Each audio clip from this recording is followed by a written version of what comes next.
Geographical indication is a tag और a sign used on products for indicating their specific place of origin. बरेचशा food, बरेचसं agricultural product, बरेचशा handmade वस्तू अशा असतात की ते एका पर्टिक्युलर जिओग्राफिक लोकेशन मधून आल्यामुळे लोकांना खात्री असते की ते चांगल्या क्वालिटीचं असतं. उदाहरणार्थ बघा, संत्र जर म्हणलं ना नागपूरचे संत्रे आहेत तर लगेच म्हणतात नाही नाही, नागपूरच्या संत्र्याला एक वेगळीच क्वालिटी आहे, म्हणजे ते त्याचं जिओग्राफिकल काय झालं, इंडिकेशन झालं.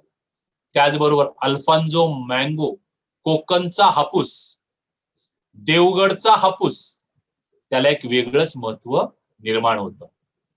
त्यानंतर रॉकफोर्ट चीज आहे, फेमस आहे फ्रान्सचं, ते फक्त त्या फ्रान्सच्या पर्टिक्युलर जिओग्राफिकल एरियामध्येच बनतं आणि ते त्याला वेगळीच क्वालिटी असते, म्हणून त्याला त्याचा जीआय मिळतो.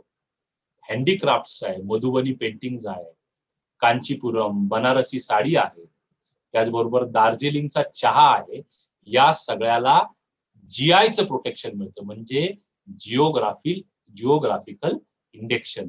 ते त्या पर्टिक्युलर एरियामधून आलेलं असतं, म्हणून त्याची क्वालिटी एक ठरलेली असते आणि त्याच्याबद्दल एक विश्वास असतो. कोल्हापुरी चप्पल हे सुद्धा जीआयच्या अंडर येतं.